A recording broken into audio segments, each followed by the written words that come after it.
Wayanad ബീനാച്ചിയിൽ മുത്തച്ഛനൊപ്പം road മുറിച്ചു കടക്കുന്നതിനിടെ 3 വയസ്സുകാരൻ ബൈക്കിടിച്ച് മരിച്ചു.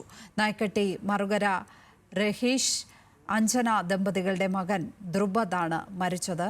രാത്രി 9:30യോടെയായിരുന്നു അപകടം ഉണ്ടായത്.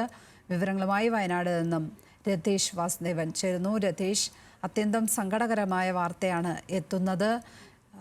വിവരങ്ങൾ എന്തൊക്കെ?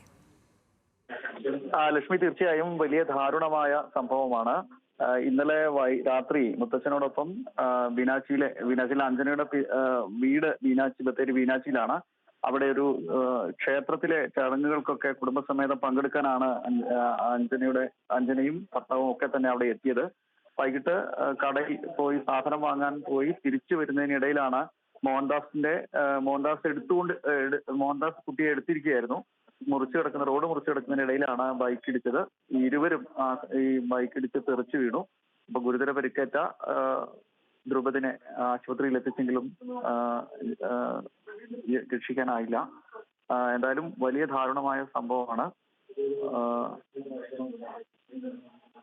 നിയന്ത്രണം വിട്ട് ബൈക്ക് അമിത വേഗത്തിലായിരുന്നു എന്നാണ് ദൃക്സാക്ഷികളൊക്കെ തന്നെ പറയുന്നത്. കൂടുതൽ വയനാട് ബീനാച്ചിയിലാണ് അപകടമുണ്ടായത്. ബൈക്കിടിച്ച് 3 വയസ്സുകാരൻ മരണമടഞ്ഞു. രതീഷ് വാസുദേവനാണ് വയനാട് നിന്നും വിവരങ്ങൾ പങ്കുവച്ചത്.